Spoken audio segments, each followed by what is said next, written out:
Bonjour à tous, bienvenue dans Si on parlait sport, l'émission à ne pas manquer si vous êtes un amoureux du sport local. Pour m'accompagner aujourd'hui, 5 chroniqueurs sont autour de cette table. Ils sont au pic de leur forme pour vous donner le meilleur d'eux-mêmes. Présentation en musique.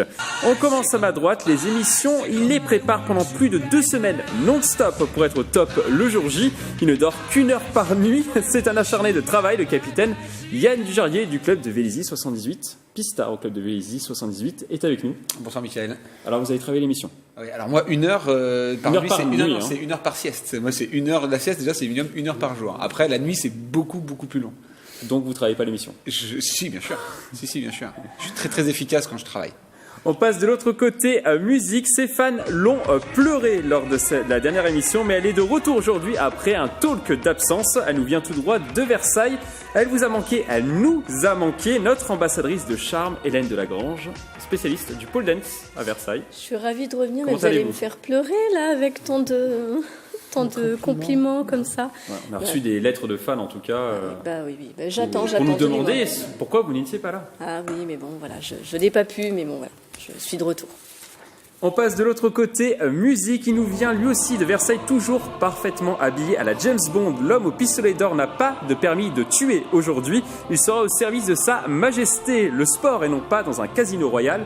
Pierre Chevalier du Rugby Club de Versailles nous fait l'honneur de venir sur ce talk. Bonjour Pierre. Salut Mickaël, formé bonheur à tous. Comment allez-vous? Très bien, après une présentation comme celle-là, en plus avec ça rime avec le hashtag du Rugby Club Versailles qui pistait la voie royale vers la Fédérale 3, comme on a atteint l'objectif, c'est bien, ça rime bien, parfait. C'est parfait. On passe de l'autre côté. Mesdames et messieurs, je demande le silence sur ce plateau. Musique, vous reconnaissez forcément sa musique. Son comeback était plus attendu que celui de Michael Jordan en NBA ou de Zinedine Zidane en équipe de France. Le légendaire, le mythique, l'incroyable, vous ne rêvez pas. Mustapha Larbaoui est avec nous sur ce plateau, président d'honneur. C'est vrai que c'est assez fabuleux comme présentation, je l'avoue. Comment allez-vous, C'est Mustapha? probablement le meilleur moment de l'émission, hein. Pour moi, parce que pour les autres, c'est vous, bien évidemment. Merci, très bien. Restez avec nous quand même. Ouais, je vais rester. Pour cette émission. Merci pour l'invitation. On termine de l'autre côté, musique. Une autre personne d'exception est sur ce plateau. Il est cavalier international. Il nous vient de plaisir. On le surnomme le Zorro yvelinois, le vengeur masqué qui est venu sans masque. Raoul Cotré-Dautré est avec nous. Comment allez-vous, Raoul? Super, Mickaël, et vous? Très bien. Moi, je vais très bien, avec 5 chroniqueurs au top de leur forme aujourd'hui. Alors, avant de passer au programme de l'émission, on va parler de foot US. Les Templiers d'Elancourt vont perdre l'un de leurs joueurs, Mathis Ducrot, que l'on va voir à l'écran avec ses longs cheveux, joueur des moins de 19 ans du club, va intégrer l'équipe canadienne des Electrics Football, une équipe qui évolue à un niveau juste avant l'université. Pour le moment, il restera quelques semaines au club avant de s'envoler vers de nouveaux objectifs de l'autre côté de l'Atlantique. Est-ce que ça valorise le travail des Templiers, un départ comme celui-là? Yann Dujarrier. Bah oui, on sait très bien que le foot américain, il y a quand même une autre dimension sur le continent américain. Donc c'est vrai qu'un joueur formé au club qui peut aller jouer, qui est demandé pour aller jouer sur le continent américain, même si c'est pas encore sur les ligues majeures, c'est une vraie satisfaction pour le club. Hélène. Je rejoins ce que dit Yann. Non, vraiment, de toute façon, c'est une valorisation. Un joueur qu'il parte un jour ou un autre des Templiers d'Elancourt. Oui, et puis s'il est réclamé ou qu'il a une possibilité d'aller encore travailler ses techniques, progresser, etc. Merci Yann. Il faut y aller. C'est une étape importante dans sa carrière et puis même pour le club, de savoir qu'il forme des joueurs qui vont progresser ailleurs. Et j'imagine même que n'importe quel sportif qui démarre pour faire ce type de sport, il se dit au tout début, si un jour je peux partir aux US, je le fais, quoi. Voilà, c'est dans ce rêve. Bien sûr que le pourcentage est infime de ceux qui vont réussir, mais je pense que... Après, ce n'est pas encore une équipe professionnelle, hein. C'est une équipe post-universitaire. Porte d'entrée. Mustapha Larbaoui. La valorisation, elle est évidemment pour le club, parce que c'est le club formateur, c'est lui qui lui donne, entre guillemets, qui fait passer à la fois les codes de ce sport, qui met en place tous les outils pour le faire grandir.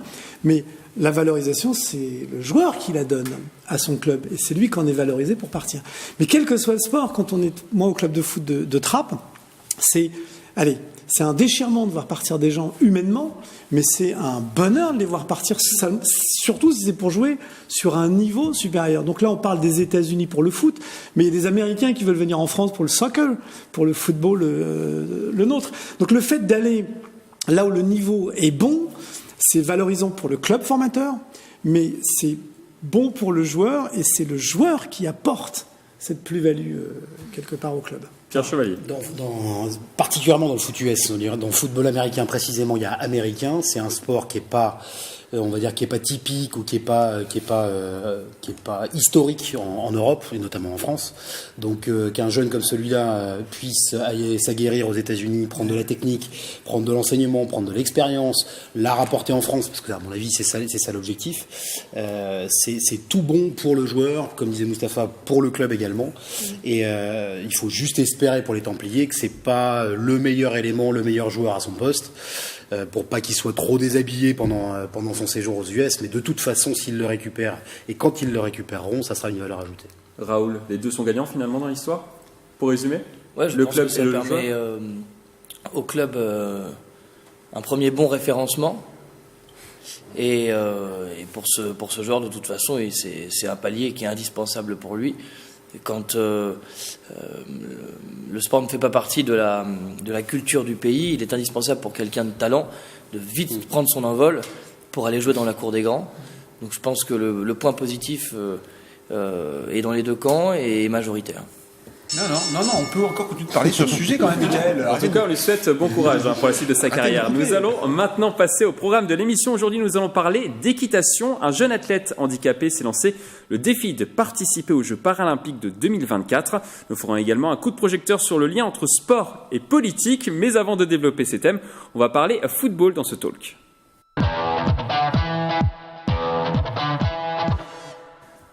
On commence ce tour d'horizon de l'actualité sportive par du football. La Fédération française de football envisage de vendre un centre d'entraînement semblable à Clairefontaine à la Chine.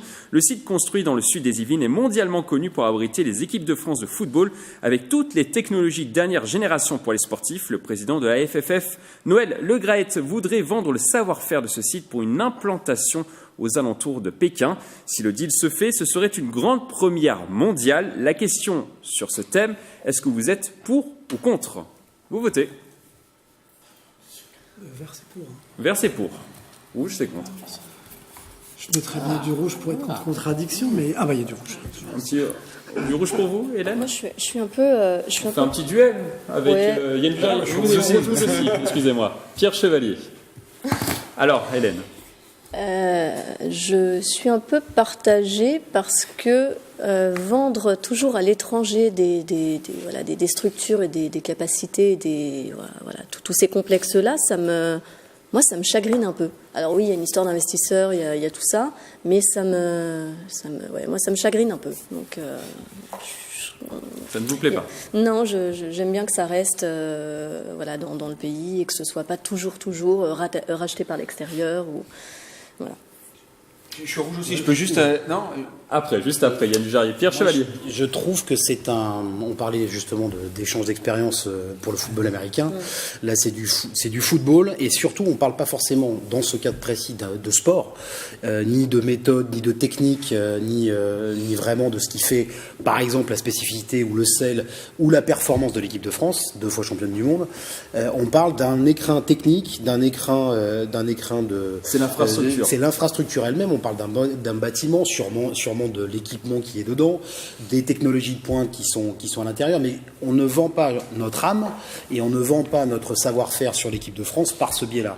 Donc c'est à la limite le savoir-faire technique de la France qui s'exporte. Reste à savoir si c'est par exemple pour l'équipe nationale de Chine ou pour des clubs professionnels. Ce serait plutôt pour l'équipe nationale de Chine. Bon, et donc on est dans un secteur connu qui a fait ses preuves, encore une fois 2 fois sur le tour mondial pour l'équipe de France. Je ne pense pas qu'on ait à perdre Je parle même pas du financier, mais je ne pense pas qu'on ait à perdre à vendre ce savoir-faire qui a fait ses preuves. Encore une fois, on parle de technique, on parle de matériel, on parle d'infrastructure, on ne parle pas du savoir-faire technique sportive de l'équipe de France de foot. Donc je pense que c'est une bonne chose que ce savoir-faire français s'exporte, et notamment sur un marché qui, comme sur le marché économique chinois, est en plein boom. Yann Dujarrier, est-ce que Pierre Chevalier vous a convaincu? Ou vous êtes toujours de la vie d'Hélène? Je suis toujours rouge. Et pour une seule. Il est convaincant. Oui, bien sûr, non, mais. De toute façon, je vais remettre une pièce dans la machine. Non, moi, la seule raison pour laquelle je suis rouge, c'est parce que le pays acheteur, c'est la Chine. Rouge. Tiens, c'est la bonne couleur. Et parce que la Chine, c'est le pays de la copie. Voilà. Donc du coup, qu'est-ce qui nous prouve qu'ils ne vont pas copier ce domaine, et pour pouvoir peut-être y apporter des améliorations, pour ensuite le faire à nouveau, le faire exporter. Après, c'est ce qui s'est un peu déjà passé pour. Je vous tempère quand même dans vos propos, dans le sens que la Chine n'est à l'heure actuelle pas une grande nation du football. Voilà, les 74e au classement FIFA, ils ont participé seulement une fois à la Coupe du Monde, c'était en 2002. L'équipe avait perdu ses 3 matchs, dont un 4-0 contre le Brésil. On est loin de vendre le savoir-faire à l'Argentine, par exemple. Je suis entièrement d'accord là-dessus. Maintenant, la Chine a prouvé dans beaucoup d'autres sports qu'ils étaient capables de devenir les numéros 1 mondiaux. Et je pense que la Chine a la densité humaine pour pouvoir le devenir. Alors, on sera peut-être plus sur cette terre au moment où ce sera produit, surtout Mustapha parce qu'il a un peu d'avance sur nous. mais voilà. Je vous donne la parole juste après, Moustapha.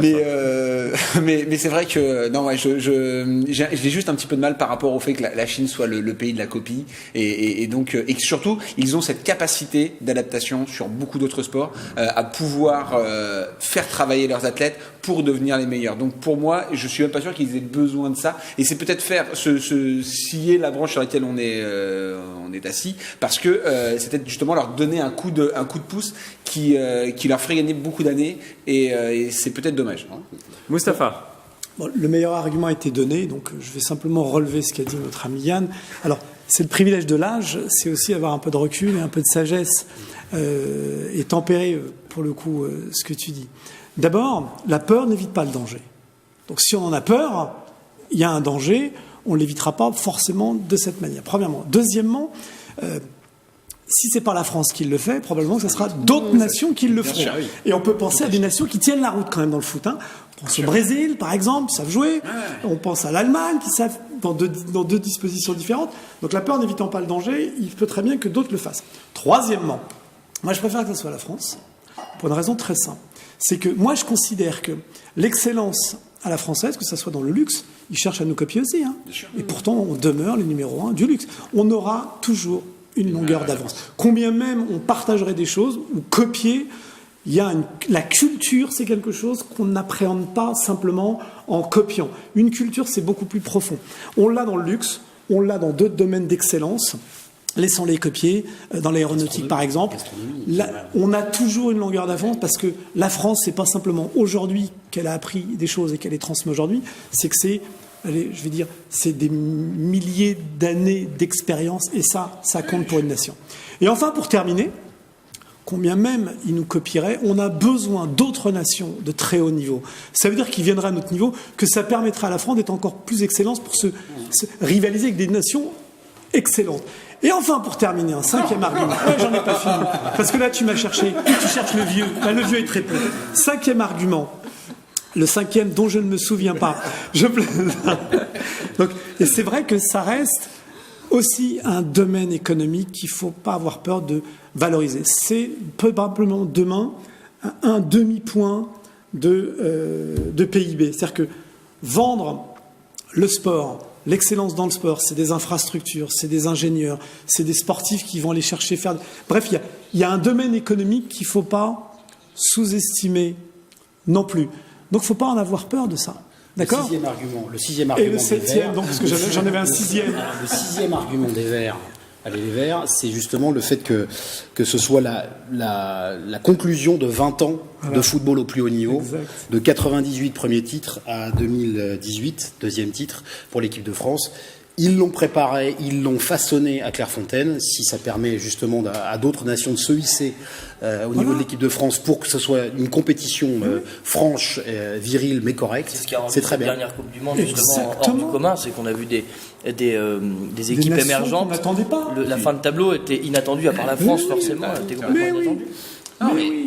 Sinon, on va avoir un championnat du monde comme la Ligue 1 où tu as le PSG tout seul et des équipes secondaires où on dit finalement le PSG n'est pas bon parce qu'il joue Si avec c'est des équipes. si c'est la France qui gagne, ça me Donc, dérange pas. non, il faut rehausser le niveau. Et si c'est la France qui permet de hausser le niveau, alors on est bien. Parce que l'Islande n'a pas démérité, des petites équipes, entre guillemets, n'ont pas démérité. C'est vrai.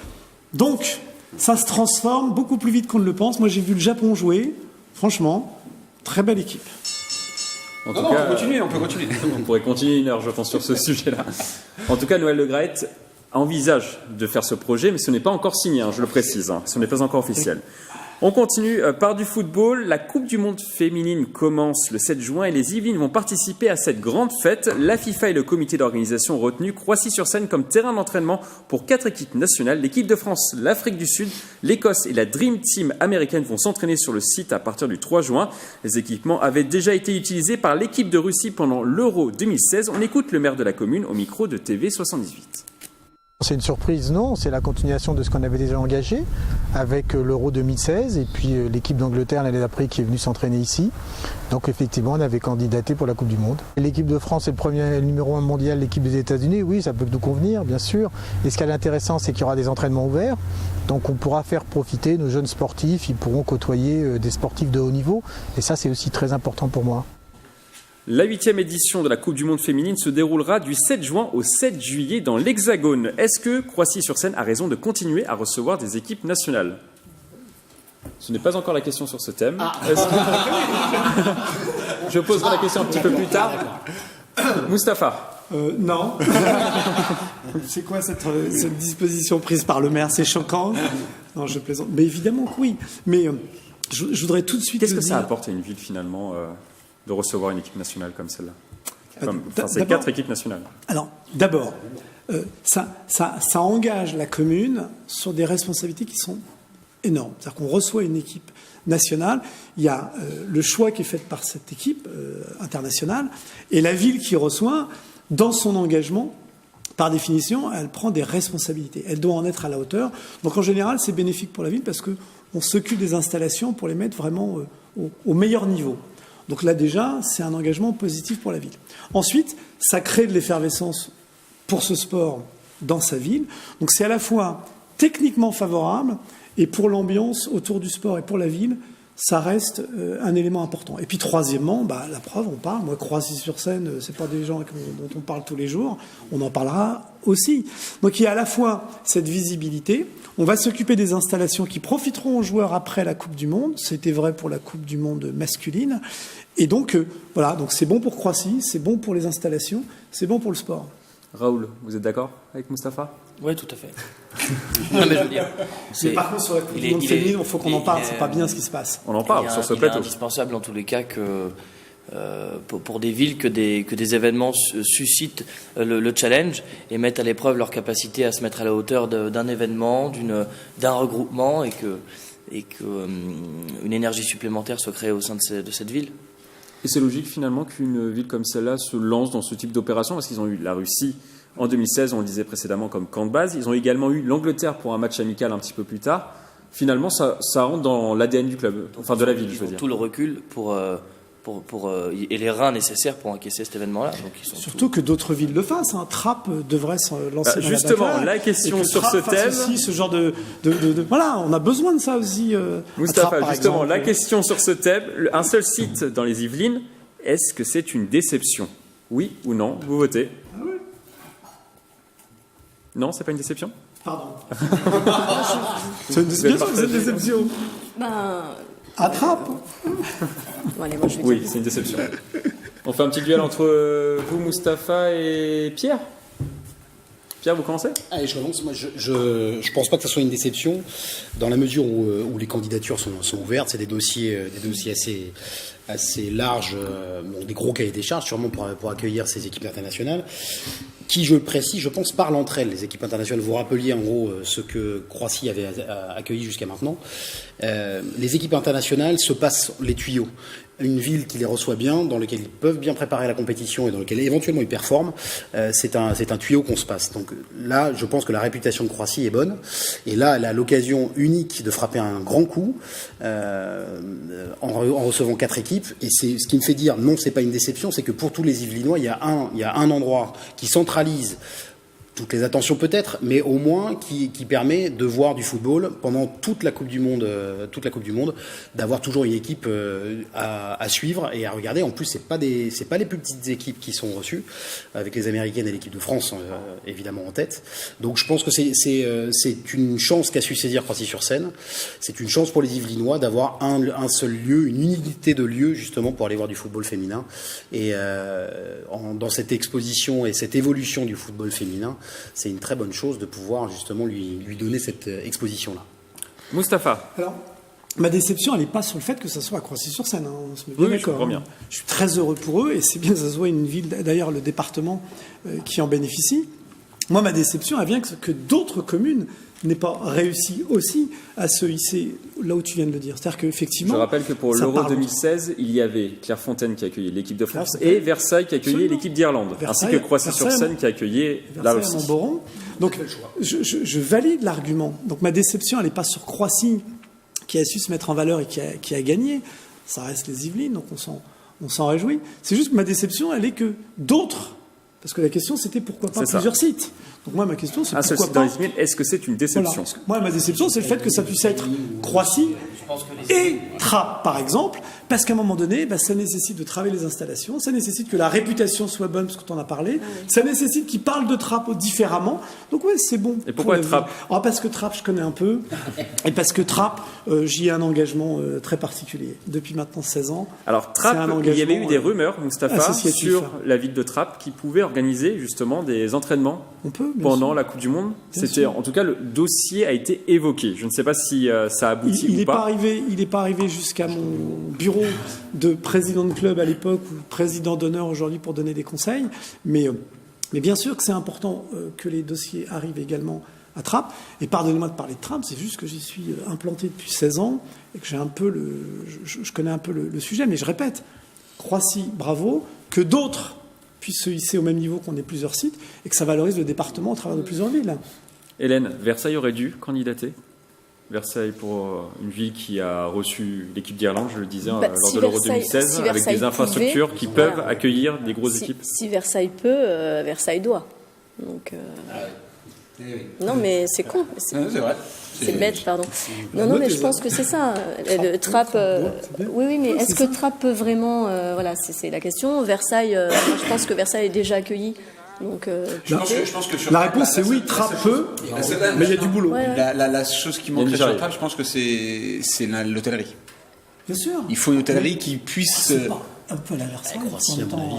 Mais il faut de la on peut aller à logistique, 50 ans en Yvelines. Non, c'est vrai qu'il y a du boulot. Mais ce que je veux dire, c'est que dans l'esprit... Voilà. Mais c'est dans l'esprit, c'est-à-dire qu'à un moment donné, il faut candidater, il faut présenter.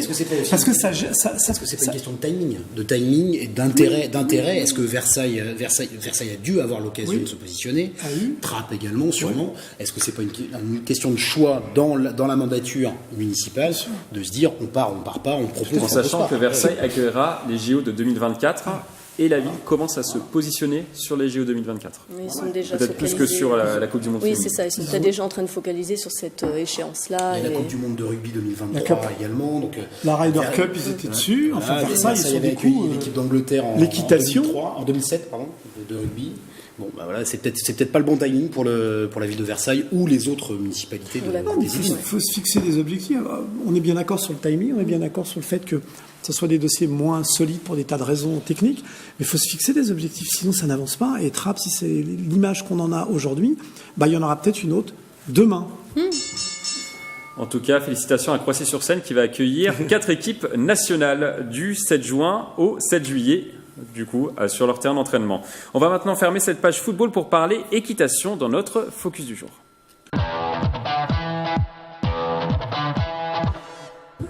De l'équitation dans ce Si on parlait sport. Aujourd'hui, focus sur un jeune Villepreusien, Adrien Collet. Cet athlète handisport de 24 ans handicapé du côté gauche est devenu en l'espace d'un an l'un des meilleurs cavaliers de la région alors qu'il n'était jamais monté sur un cheval avant. Tout cela grâce à sa force de caractère mais également grâce à son lien avec son cheval Zénith. On écoute Adrien Collet. C'est une relation très fusionnelle. C'est un cheval, dès qu'il me voit, il sort la tête de son box, ou dès qu'il entend la voiture arriver, pareil, il se tourne, il sait que c'est moi qui arrive. Donc après, l'expliquer réellement, je sais pas, c'est vraiment dans les sentiments. Raoul, vous qui êtes notre spécialiste équitation, comment on l'explique ce rapport à l'animal ? D'abord, je suis très ému et merci Mickaël de remettre un coup de projecteur sur... parce que tout ça, c'est dans mon centre qu'est-ce que ça se passe. Rappelez-moi la question, pardon. Comment on l'explique ce rapport entre Adrien et l'animal ? Le rapport à l'animal dans ce cas particulier et son animal, son cheval Zénith. C'est quelque chose de très particulier. On a les recherches sur l'équithérapie au niveau du handicap ont commencé à peu près dans la fin des années 90, pardon. Et on s'est rendu compte très rapidement que les chevaux, dans certaines situations et face à certaines personnes, en particulier les individus handicapés ou différents des autres, adoptaient un comportement spécifique. Et très souvent, comme par exemple sur des chevaux très, très turbulents, d'un seul coup, développer un instinct très protecteur pour ces cavaliers-là. Donc il est sûr, d'ailleurs on l'a vu, on a vu à maintes reprises énormément de résultats sur le handicap, mais de là à en projeter un sur la scène, sur la compétition, ça c'est encore autre chose. Ça vous surprend autour de cette table, Hélène ? Non, je pense que c'est vraiment le binôme qui fait le résultat pour le coup. Les capacités de cavalier évidemment, après le cheval aussi, mais c'est l'ensemble des deux qui permet d'arriver à ce résultat-là. En fait, c'est ce que tu disais, l'entente qu'il y a, le fait que le cheval s'adapte aussi au cavalier et que le cavalier du coup peut grandir au niveau des techniques, au niveau de la discipline, et puis l'attachement qu'il a pour son cheval, parce qu'on le voit, il en parle, et je pense que le cheval pareil, c'est vraiment l'ensemble des deux qui permet d'aller dans une compétition comme ça et d'avancer. Pierre Chevalier. Ça me surprend pas. J'ai une femme cavalière depuis une trentaine d'années qui pratique l'équitation et l'équithérapie depuis de très nombreuses années. Et je suis comme Raoul très ému par ce genre d'image que je trouve absolument fantastique et humainement très forte. C'est que c'est le lien quasi inexplicable qu'il peut y avoir entre un animal, en l'occurrence un cheval, et un enfant ou un adulte handicapé. J'ai assisté à des scènes aussi avec des enfants autistes qui s'ouvrent au monde extérieur grâce à ce, on va dire, sixième sens des chevaux, et qui, comme le rappelait Raoul, ont une attitude qui s'adapte, et c'est ça le plus dingue, qui s'adapte complètement à l'interlocuteur et à l'enfant qu'ils ont en face d'eux.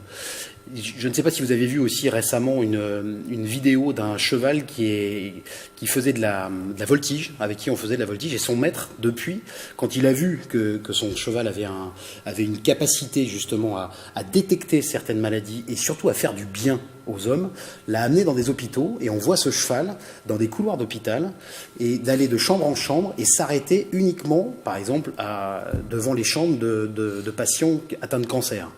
Et ils ont vu des résultats, au dire des médecins traitants, inexplicables. Ça a trait à l'irrationnel, mais en tout cas, ça fonctionne. Et ce jeune garçon qui mérite tout le respect et qui vit une histoire fantastique avec son cheval est là pour le montrer. Moustapha.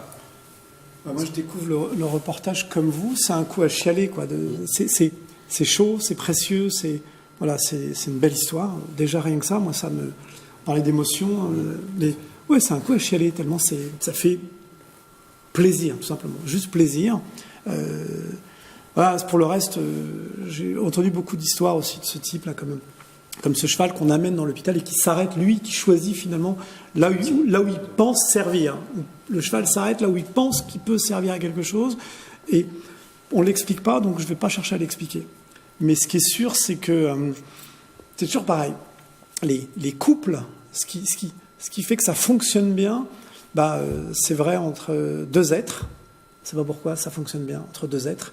Et que ce soit un cheval, un homme, une femme, bref, tout ce qui fait que j'entends un cheval avec un homme ou un cheval avec une femme, et deux êtres en l'occurrence, il y a des choses qui ne s'expliquent pas. La raison du cœur, c'est ça, ou la raison de... Le cœur a ses raisons. Que la raison n'a pas. Donc c'est d'abord une belle histoire. Par contre, moi j'ai des questions pour le coup. Si je peux poser une question à notre ami. Allez-y, vous pouvez, Mustapha. Parce que là on parle quand même de haut niveau là. On ne parle pas simplement du sans handicap. C'est là toute la particularité. Et là, moi ma question d'Adrien. c'est vraiment pour le coup un handicap. Il a un handicap, mais ça l'handicap pour son sport. C'est ce que j'avais justement. Non, c'est ça, bien au contraire, ça l'aide. Ça lui a fait prendre beaucoup d'avance, comme je l'expliquais à Michael. Il faut savoir que c'est un garçon qui se bat tous les matins depuis qu'il se lève contre un handicap. Donc, mais finalement, le fait d'affronter les sacrifices et la discipline qu'impose le sport en compétition, pour lui, c'est une rigolade. Donc, finalement, c'est ce qui lui a fait prendre beaucoup d'avance. Quelqu'un de particulièrement doué et de ma question passionné. était technique, c'est-à-dire qu'il a un handicap physique. Je ne sais pas lequel, mais dans son fonctionnement, il est forcément. Mais à un moment donné, quand on saute un obstacle, il y a des positions à prendre. Disons qu'à cheval, les parties les articulations les plus sollicitées sont les chevilles et les genoux. Donc, articulations dont il est complètement handicapé. Donc il est bien handicapé sur le saut. De tout son hémisphère. C'est un petit mécanisme pour compenser. Alors voilà, on est en train de régler, de faire en place certains réglages avec son étrivière. C'est celle qui pourrait être autorisée sur les compétitions internationales. C'est pas encore le cas. Puisque par définition, il n'a pas un handicap qui fait que dans sa tête, il se bat plus que les autres. Il a vraiment un handicap sur le sport. Mais c'est ça. Pour tenir, et au saut. Sur les peu d'images qu'on a vues, là, on voit qu'il a quand même une vraie tenue de cavalier, quoi. Bien sûr. Voilà, on n'a pas l'impression il y travaille, c'est quelqu'un qui travaille énormément par un saut comme ça. Mais on voit bien que sa jambe gauche, elle est atrophiée par rapport à sa jambe droite. Bien sûr, le talon ne descend pas. Il ne peut pas descendre son talon. Donc c'est vraiment... C'est l'issue d'un acharnement. Moustapha, moi j'ai participé au championnat du monde handisport l'année dernière au mois de mars pour une première fois et on voit donc c'était sur du vélo. J'étais pilote d'un athlète malvoyant, voilà, sur un tandem et c'est vrai que sur cet événement-là, j'ai pris des leçons de vie pendant une semaine avec des gens qui ont toujours le sourire quoi qu'il advienne. Sauf que là, on n'est pas dans le handisport, puisqu'il est, j'imagine, il court avec les autres. Pour l'instant, il s'entraîne parmi les valides. Voilà, mais il va concourir aux Jeux paralympiques. Les Jeux paralympiques. Je pensais qu'il était. Non, il va concourir. Il veut concourir. Ce qui est déjà incroyable. Mais oui. Surtout, alors justement, aujourd'hui, Adrien n'a qu'un seul objectif en tête, du coup, avec son entraîneur qui le suit depuis un an, viser les Jeux Olympiques, les Jeux Paralympiques de 2024 à Paris en tant qu'athlète handisport. On l'écoute. Je m'entraîne pour ça de base. Dès que je monte à cheval, je me dis allez Adrien, fais l'effort, dans peu de temps, il y a sans doute les JO qui sont derrière la porte. La question sur ce thème, Adrien Collet peut-il aller aux JO de 2024 ? Aux Jeux Paralympiques. C'est quoi ces questions ? Je vais dire non pour le débat. Ma question va être même autre, c'est est-ce qu'il est déjà trop tard pour même viser Tokyo 2020 quoi, parce que ça le laisse encore un an et demi pour pouvoir travailler. Est-ce que les critères de sélection font déjà qu'il est barré pour Tokyo, et donc en effet l'échéance peut être Paris 2024, mais pour moi un an et demi c'est énorme quoi. Sur le papier non. Il faut savoir que forcément les Jeux Olympiques sont des jeux qui sont beaucoup moins côtoyés que les Jeux Olympiques, je dirais normaux, voilà, pour valides. Donc, si vous voulez, tout ce qui est délai administratifs sont beaucoup moins longs. Quand les JO ont lieu en juillet, en août, jusqu'à avril, on peut encore régler certains papiers et certaines sélections. Le problème n'est pas là. Et d'un point de vue technique, je pense qu'Adrien, un an, ça lui suffirait pour avoir le niveau, parce que c'est quelqu'un de particulièrement doué. Le problème, c'est le cheval. L'équitation, c'est un petit peu comme tous ces sports automobiles. Nous sommes quand même tributaires de la machine ou de l'animal que nous pilotons. Donc, Le cheval n'est pas prêt. Non, pour l'instant, c'est pour ça que nous essayons de faire des appels aux sponsors et de trouver des partenaires pour financer d'abord l'achat d'un cheval qui aurait le niveau de l'emmener jusqu'au JO, ainsi que tout l'entretien et les déplacements que ça engendrerait, parce que au même titre que pour les valides, il faut participer à des compétitions qui ont lieu à l'autre bout du monde. Et donc la relation particulière qu'il a avec ce cheval, ça peut pas faire la différence? Parce que c'est ça l'histoire. Il y a quand même malheureusement... L'histoire qu'on a entendue, c'est qu'il a une relation particulière avec ce cheval. Il a déjà surmonté les capacités de ce cheval-là. Jusqu'au bout. C'est de l'extraordinaire qui est en train de se passer par rapport à ce cheval. C'est un cheval qui sort de nulle part, qu'on a sauvé de la corrida il y a une dizaine d'années, au fin fond du Portugal, pas du tout destiné à faire du saut d'obstacle. Si ce cheval est arrivé à ce niveau, c'est grâce à Adrien et non l'inverse. Ah ouais, ben oui. Alors c'est réciproque plus ou moins, mais c'est en tous les cas, il a transcendé ce cheval-là déjà. Donc je pense que là, après, il faudra qu'un autre cheval prenne le relais. D'accord. Il faudra que l'alchimie. J'aurais bien aimé qu'ils y aillent également, ensemble. J'aurais aimé qu'ils y aillent ensemble, vraiment. Ouais. Si je peux faire un désolé. appel. C'est pour le compte. Et on fera des économies. En plus, ça fait des économies parce qu'ils dépenseront pas une thune, il mangera mieux. Je suis désolé, je suis obligé de vous couper, on est obligé d'avancer dans l'émission. On ouvre maintenant une page pentathlon moderne, sport olympique depuis 1912, qui regroupe 5 disciplines, l'escrime, la natation, l'équitation, le tir au pistolet et la course à pied. À Versailles, un franco-tunisien vise les JO de 2024. Son nom, Waib Chouachi. Il s'entraîne tous les jours pour atteindre cet objectif. Nous l'avons reçu lors de l'émission 7-8 Sport. On l'écoute. Alors, à l'origine, je suis un basketteur. Je fais principalement du basket et un peu de judo. Et avec l'âge, on nous dit qu'on devient plus fatigué, qu'on a plus de pathologies, qu'il faut faire de la natation. Donc, j'ai commencé un petit peu ce sport-là pour avoir une activité physique. J'ai retrouvé l'esprit de compétition et ainsi de suite, et de fil en aiguille. On apprend que la Tunisie n'a participé qu'une seule fois au JO en 1960 et on se donne un objectif et ensuite on se donne les moyens. La question sur ce thème, peut-il aller au JO de 2024 ? Il a 38 ans et je rappelle, il travaille entre 20 et 30 heures par semaine au niveau de ses entraînements. Est-ce qu'il peut aller au JO de 2024 ? Moi, je ne veux pas me fâcher avec, donc je vais dire oui. Parce qu'il a l'air non, pas pour la France, solide. Pour la Tunisie. Franchement, je sais pas. Pour être honnête, je ne sais pas. Hélène. Pour moi, il y a une question de délai. 2024, c'est loin. Il a 38 ans. Il a beau s'entraîner beaucoup. C'est quand même des disciplines il y a des disciplines qui demandent des capacités physiques qu'il faut. Oui, physique et technique, bien sûr, mais qu'il faut assumer à 40. Il aura quel âge donc, voilà. 5 ans. Non, j'étais en train de demander en quelle année on était, mais 43. oui, non, mais voilà, il faut pouvoir supporter ça. On m'aurait dit 2020, mais 2024, ça me paraît loin. Après. 5 ans. Oui, ça me paraît loin. Le gros avantage, l'avantage qu'il a, c'est que voilà, il veut participer pour la Tunisie et c'est le seul athlète tunisien à faire du pentathlon moderne. Donc du coup, il y a peu de concurrence. Ce serait plus compliqué avec l'équipe de France. Oui, surtout que les pentathloniens français, font partie des meilleurs mondiaux. J'ai pas les noms. Comme d'habitude, j'ai pas les noms. mais je sais qu'il y a une fille comme je sais qu'il y a une fille qui court pour être championne olympique au Japon et il y a un gars aussi qui est là qui tire pour le podium.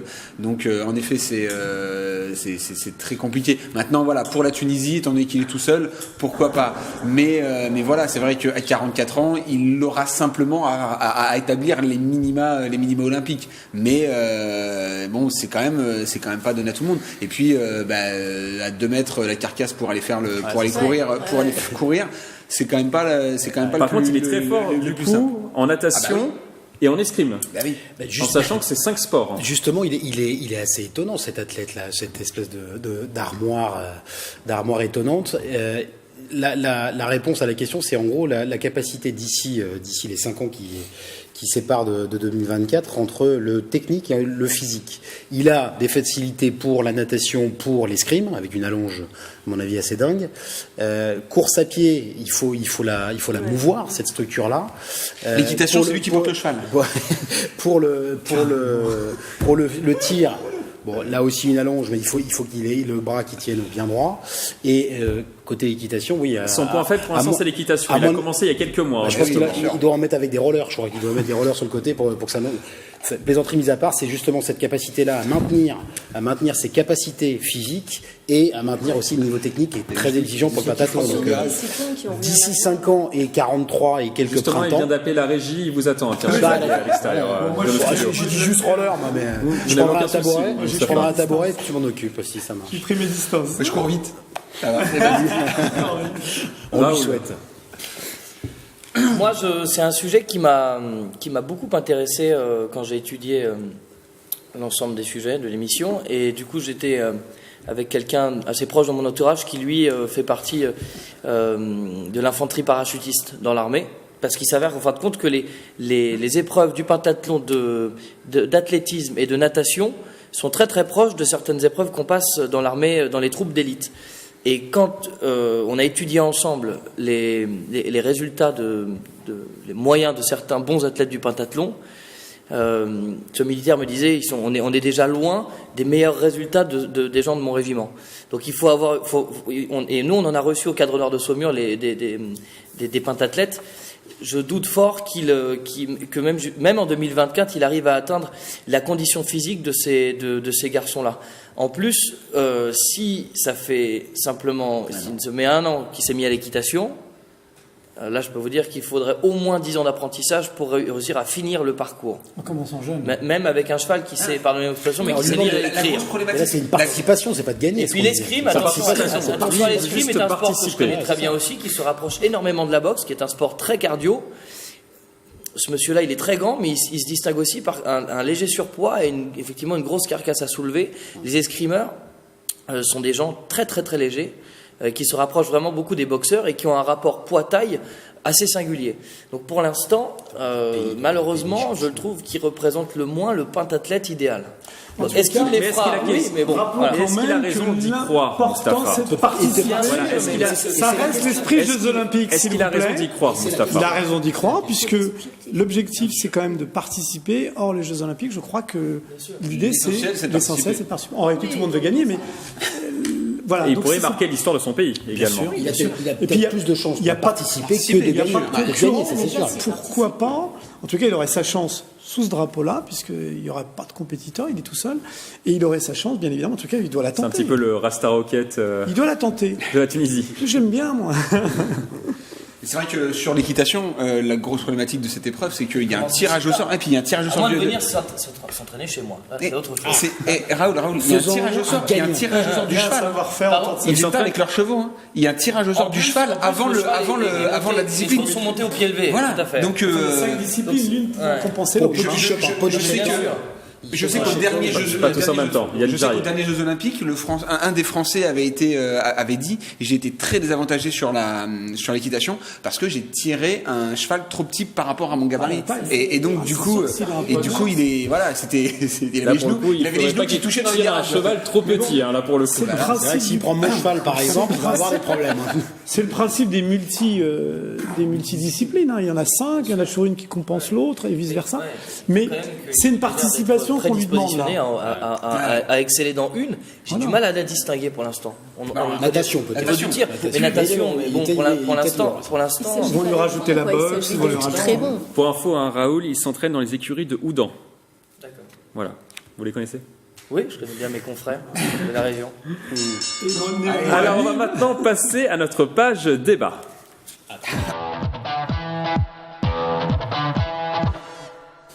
Dans cette page débat, on va s'intéresser à vous, Mustapha. Vous avez annoncé le mardi 2 avril que vous vouliez vous engager en politique, et notamment pour les élections.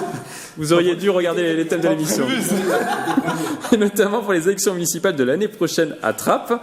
Alors, on va voir les images. Je rappelle que vous avez été président du club de football de la ville de l'Étoile sportive de Trappes pendant une quinzaine d'années. Il nous est donc venu à l'esprit de faire une thématique sur le sport et la politique. La question sur ce thème, est-ce que le sport peut conduire à la politique ? Vous votez, oui ou non ? Je réponds pas. Vous pouvez être partagé. Oui, Non, pour vous, Pierre Chevalier? Non, vous avez mis là. oui, mais bien sûr. Il va falloir suivre un petit peu Michael quand Alors, même. C'est votre émission quand même. C'est tout d'abord, et peut-être presque exclusivement, dû à l'exposition du sport dans la vie publique et dans la popularité, au sens propre du terme, du sport, que la réponse pour ma part est oui. Sachant qu'en plus, sur les 20-30 dernières années, au moins depuis 98, quand la France s'est mise à gagner sur des sports majeurs, le sport a pris une place un peu plus importante dans la société française. On en parle souvent ici, on se dit que souvent en France, le sport est un parent pauvre dans l'éducation ou dans la formation des caractères des hommes et des femmes sur le territoire. Mais là, désormais, il y a une exposition, on est dans des événements publics, on est dans des lieux publics. Désormais, les hommes politiques qui sont déjà sur le terrain utilisent le sport aussi comme un moyen de promotion. Je dis pas de propagande, de promotion, et justement pour être au contact avec la population sur l'ensemble de ces sports. Donc c'est pas universel, c'est pas général, mais pour répondre à votre question, oui, le sport peut conduire à une vie publique et donc à la politique, notamment par l'exposition et par le côté presque universel que cette discipline représente. Hélène, qu'est-ce que vous en pensez? Je suis d'accord. Vous êtes d'accord avec Pierre Chevalier? Oui. Après, je pense que l'inverse n'est pas forcément vrai. La politique n'emmène pas au sport. Ça se saurait, ça. Alors, dans les élus, nous avons eu David Douillet, qui avait été élu sur la 12e circonscription des élus en 2012. Il a également été ministre des Sports et secrétaire d'État des Français à l'étranger. Il a été l'un des judokas les plus titrés de l'histoire avec 2 titres olympiques. Finalement, c'est pas si insolite que ça, finalement. Des exemples, il y en a plein des exemples. Alors, des joueurs de football qui veulent être élus président de leur pays en Afrique. Justement, Georges Weah, qui est devenu président du Libéria en 2018, après avoir été Ballon d'Or en 95. Il avait notamment joué au PSG, à Monaco, à l'AC Milan et à l'OM. Et on a bossé les sujets. Excusez d'avoir un petit peu de culture. Mais dort une heure par nuit pendant la semaine pour bien sûr que c'est quelque chose de vraiment de lié. Et puis après, de toute façon, il y a aussi une autre politique, c'est-à-dire qu'en effet, il y a la politique politicienne parce que président, maire d'une commune, etc. Mais il y a aussi la politique fédérale. Un ancien sportif ou un sportif peut aussi avoir envie de jouer son rôle dans sa fédération qui lui a apporté. Et ça, pour moi, ça reste de la politique. Je commence à y réfléchir, mais je commence. C'est le plateau des annonces. C'est le plateau des annonces. Non, mais c'est vrai que je commence à en parler depuis quelques mois et ouais, je commence à me dire, j'aimerais peut-être commencer à faire de la ouais, voilà. Pour le cyclisme, alors ça commencera certainement par le comité régional, mais il commence à y avoir des idées et surtout un ras-le-bol parce que dans beaucoup de fédérations, c'est beaucoup d'anciens qui dirigent et aujourd'hui, et ça fait des années que tout le monde rugby ça change. Et ça fait des années que l'on dit il faut que ça change. Donc voilà, je pense ne pas être encore trop vieux, mais justement, si je veux apporter des idées jeunes, c'est maintenant qu'il faut le faire et pas que j'attende trop longtemps. Donc voilà, c'est des choses qui sont, c'est des choses qui, c'est des choses. Non, mais après après on peut être vieux dans l'esprit, mais jeune, et vieux dans l'esprit. Vous voyez ce que je veux dire? On peut avoir de l'âge et de l'expérience et être jeune d'esprit. Et c'est vrai que aujourd'hui, c'est pas le cas dans beaucoup de fédérations. Raoul, est-ce qu'il y a des similitudes entre le sport et la politique? Est-ce que vous en voyez? Oui. Moi, pour répondre à cette question, de toute façon, je pense que c'est unanime. C'était oui. Et moi, ce qui est intéressant, c'est de pouvoir en distinguer certains chemins qui sont dont on pourrait faire l'éloge et d'autres qui sont un petit peu plus pervers. Je pense que quand on a été un sportif de haut niveau, en tous les cas suffisamment à haut niveau pour gagner une certaine notoriété, c'est qu'on a su réunir des qualités. Un certain nombre de qualités qu'on recherche chez un élu. Donc certains sportifs pourraient faire de très bons élus et avoir une carrière en politique. Un autre chemin qui mène le sport à la politique, le sportif à la politique, et qui, je trouve, est un peu plus pervers et parfois même un peu à dénoncer, c'est quand la politique se sert d'un sportif. Voilà. Quand justement, pour obtenir une certaine cote de popularité, on va se servir de la popularité d'un sportif. Voilà. On n'a pas d'exemple. Si, mais moi ça me dérange pas. Mais quand Nicolas Sarkozy à un certain moment s'est rapproché d'un chanteur Rasta qui monte sur scène en chantant à pieds nus pour démontrer qu'il est un petit peu populaire. Voilà. Ça, je trouve que c'est un petit peu, il y a un petit peu de perversion derrière tout ça, quoi. Voilà. Parfois, je trouve qu'on se sert un petit peu de certains politiques pour ramener des gens dans son camp. Mais bon, voilà. Certains sportifs ont pu être de très bons leaders parce que justement, ils se servaient de leur aura et des qualités qu'ils ont eues dans leur sport pour ensuite le mettre au profit de la politique. Donc voilà. Moustapha, c'est à vous. La réponse c'est oui. Comme ça, je valide tout ce qui a été dit. Et d'ailleurs, je vais les prendre pour mon groupe de campagne. Là, j'ai des gens de qualité qui sauront l'expliquer mieux que moi. Donc la réponse c'est oui. Simplement, je vous apporte simplement mon témoignage. C'est-à-dire que là, c'est pas du tout une réflexion que vous avez eue et que je pourrais avoir. C'est mon témoignage. La première chose que je tiens à dire, c'est que il faut pas se servir non plus. En l'occurrence, tu parlais des politiques qui se servaient des sportifs. De la même façon, pour moi, c'est très pervers aussi de se servir d'un club de foot, par exemple, ou d'une institution pour vouloir faire de la politique. C'est-à-dire que c'est pas du tout mon cheminement quand d'autres pourraient le faire et seraient tentés de le faire. Parce que ça reste quand même quelque chose de visible, de médiatisé. On est dans la vie publique quand on gère un club de foot ou quand on gère une grosse institution de sport. Et donc, du coup, on pourrait être tenté de se servir. Moi, je suis arrivé à Trappes il y a 16 ans et j'ai fait 2 campagnes municipales où on m'a mis tête d'affiche, où on m'a mis dans des listes, où on m'a mis dans des camps. Et pourtant, le seul objet que je voulais servir, c'était le club de foot. Et je me suis même battu en interne pour qu'on ne fasse pas de la politique à l'intérieur du club et qu'on reste bien distinct, qu'on distingue bien les objets. On a le foot, et ça doit rester du foot, c'est pas un organe qu'on doit se servir pour faire de la politique. Donc je suis resté au dehors du champ politique.